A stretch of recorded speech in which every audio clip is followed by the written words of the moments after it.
April 1ರಿಂದ 15ರವರೆಗೆ Narayanapura ಜಲಾಶಯದ ಎಡದಂಡೆ ಮತ್ತು ಬಲದಂಡೆಯ ಕಾಲುವೆಗಳಿಗೆ ನೀರು ಹರಿಸುವಂತೆ ಒತ್ತಾಯಿಸಿ ಇಂದು ಮಾಜಿ ಸಚಿವರಾದ ಶ್ರೀ ರಾಜುಗೌಡ, ಶಹಾಪುರ ಯುವ ನಾಯಕರಾದ ಶ್ರೀ ಅಮೀನರೆಡ್ಡಿ ಯಾಳಗಿ ಮತ್ತು ಜಿಲ್ಲಾಧ್ಯಕ್ಷರಾದ ಶ್ರೀ ಬಸವರಾಜ ವಿಭೂತಿಹಳ್ಳಿ ಅವರ ನೇತೃತ್ವದಲ್ಲಿ ಶಹಾಪುರ ತಾಲೂಕಿನ ಭೀಮರಾಯನಗುಡಿಯ ಮುಖ್ಯ ಇಂಜಿನಿಯರ್ ಕಚೇರಿಯ ಮುಂಭಾಗದಲ್ಲಿ ರೈತಪರ ಸಂಘಟನೆ, ಎಲ್ಲ ಕನ್ನಡ ಪರ ಸಂಘಟನೆಗಳು, ಹಸಿರು ಸೇನೆ ಹಾಗೂ ದಲಿತ ಪರ ಹೋರಾಟಗಾರರು, ವಿವಿಧ ಸಂಘ ಸಂಸ್ಥೆಗಳೊಂದಿಗೆ ಭೀಮರಾಯನಗುಡಿಯ ಮುಖ್ಯ ಇಂಜಿನಿಯರ್ ಕಚೇರಿಗೆ ಮುತ್ತಿಗೆ ಹಾಕುವ ಮೂಲಕ ಮತ್ತು ಬೀದರ್ ಬೆಂಗಳೂರು ರಾಷ್ಟ್ರೀಯ ಹೆದ್ದಾರಿಯನ್ನು ಬಂದ್ ಮಾಡಿ ಪ್ರತಿಭಟನೆ ಮಾಡುವ ಮೂಲಕ ಅಧಿಕಾರಿಗಳಿಗೆ ಮನವಿ ಪತ್ರ ಸಲ್ಲಿಸಲಾಯಿತು.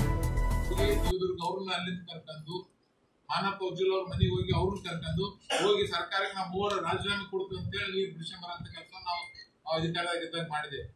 ನಾವು ನಮ್ಮ ಅಧಿಕಾರದಾಗಿದ್ದಾಗ ತೊಂದರೆ ಆದಾಗ ನಾವು ಸಮರ್ಪಕವಾಗಿ ಹೋರಾಟ ಮಾಡಿ ನೀರು ಬಿಡಿಸಂತ ಕೆಲಸ ಮಾಡಿದ್ವಿ. ಫಸ್ಟು ನಮ್ಮ ಭಾಗದ ಜನರಿಗೆ ನೀರು, ಆಮೇಲೆ ನಮ್ಮ ಪಕ್ಷ, ಆಮೇಲೆ ರಾಜಕೀಯ ಹಿತಾಸಕ್ತಿ.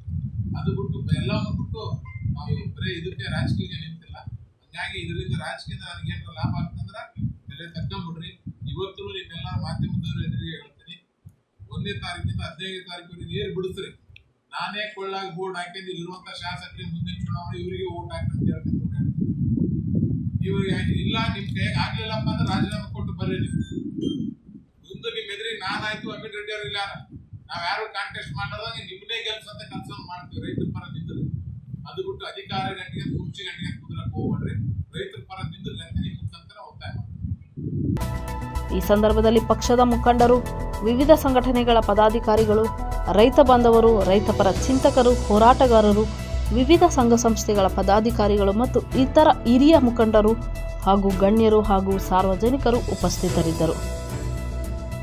ವರದಿ ನಿರ್ಮಲ ಗೋಗಿ, ಯಾದಗಿರಿ. ಮೆಂಡು ನ್ಯೂಸ್ ನೆಟ್ವರ್ಕ್, ಸತ್ಯದ ಕನ್ನಡಿ.